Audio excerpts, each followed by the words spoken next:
Okay, good point. So this is all about what's called self-image. There's a book that you should read, you should write this down, called Psycho-Cybernetics by Maxwell Maltz. It's a fantastic, it's one of the first ever self-help books ever written. Legendary book. Psycho-Cybernetics by Maxwell Maltz. I'll give you a very quick little story of this. This guy was a plastic surgeon, you know, someone who does like facial expressions. He's going to change someone's nose. He's going to change the look of someone, right? And he found that about 80% of the time he'd do the surgery, the person sees the progress once they've healed, and they're like, okay, sweet, I'm this new person, here I am, I'm more attractive. 20% of the times people would actually see the difference and say, wait, no, but I'm still ugly, nothing's changed. How can that be? This is what's happening to you. It's like your self-image hasn't updated to where you are, and it's all about your belief system. So what we need to do is just change your beliefs about yourself, because your beliefs are still contaminated with the old person of you. And also, one, it's because of the history, because you've been this person, you know, like let's say the Jeffrey for 14 years of your life. And two, it's because a lot of people probably still treat you the same way. We need to counteract that and essentially just feed your own mind information and movies of the new you.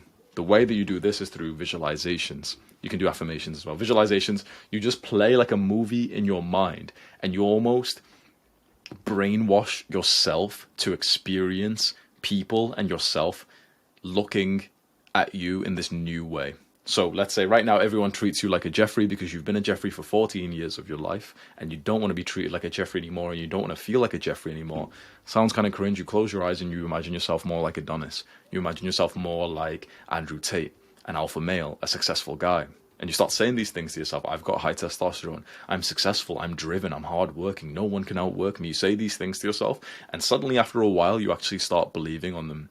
What the example I always give to anyone who doesn't really believe that this would work is, if you don't even like do anything, but if you end up getting like some kind of sexual thought, oftentimes you'll actually get an erection. Right? All guys kind of know this. When you end up desiring a woman really much, and you end up really like sexualizing her, and you almost like play the movie, your dick ends up getting hard, but you didn't even need to touch it, which means you can literally control your body with your mind. And the same for all the guys who have experienced anxiety.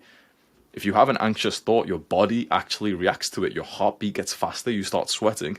Nothing happened. There's nothing actually happening here. It was actually all in the mind. And so it sounds cringe, but like, why don't you just like play the movie of the opposite thing? Why don't you? The thing is, there is no real reality other than just what your mind plays to yourself, and you control it. It's just that oftentimes you've been AFK at the wheel. You've just been like sleeping at the wheel. Control your mind to think good things about yourself. Literally, wake up every day and think that you're a hard worker. Wake up every day and think that you're getting better and better. Wake up every day thinking that you're a man of character, that you're becoming. You can't delude yourself. You can't just say, yeah, I've got a six-pack when you're a fat piece of shit. Of course not. You've got to be a little bit realistic. You've got to not lie to yourself and say, let's say you're fat right now. Obviously you're not, but let's say if there was a fat guy, you wouldn't think, yeah, I've got a six-pack. I've got a six-pack. You'll say, I've been dedicated on my fitness journey. I'm putting in so much work, so much effort, and I'm seeing the results already. You can't be totally unreasonable with this, but I think it is reasonable to spend 5 minutes, 10 minutes every day and choose a few visualizations or affirmations that appeal to you, and just play those movies, those words in your mind. You're brainwashing yourself against the brainwashing that's been put onto you. What do you think about that? Fantastic. Give that a try. What I would say is put it in your habit tracker. Do it every morning. Choose one mental movie, a very specific moment where you feel awesome. Maybe your crush says that she likes you too. Maybe there's this guy who's usually not that nice to you, but suddenly you see him look at you in respect because you've just gotten this kind of accomplishment. Maybe it's working really hard in some workout, and then you stand up, you take off your shirt, and your physique's looking actually really nice. Maybe it's the stripe screenshot with the money, something like that. Play that movie to yourself for 5 to 10 minutes every morning and just see what happens.